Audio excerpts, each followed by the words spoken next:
আজকের রেসিপি বানাবো ইলিশ মাছ আর সর্ষে কাঁচা লঙ্কা দিয়ে পাতুরি।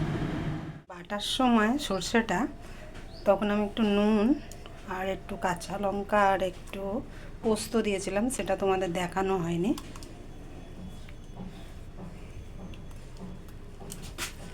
এখন এর মধ্যে দেব একটু সর্ষের তেল।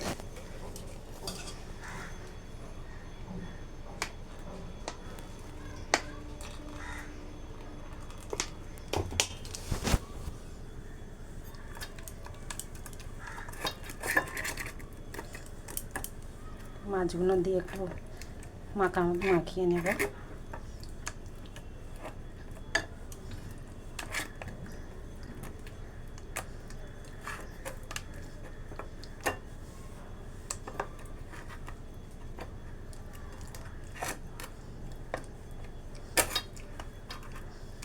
এখন এবার ইলিশ মাছের সিজন চলে যাবে, গেছে কিন্তু তাও একটু বাজারে পাওয়া যাচ্ছে।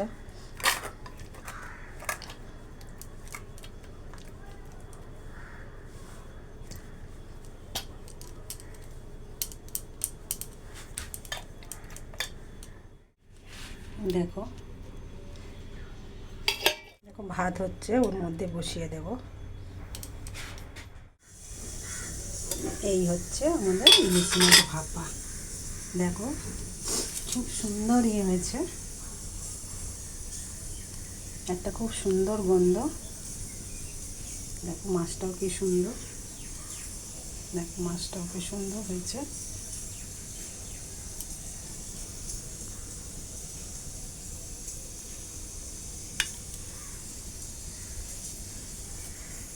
আজকের রেসিপি হলো ইলিশ মাছের ভাপা।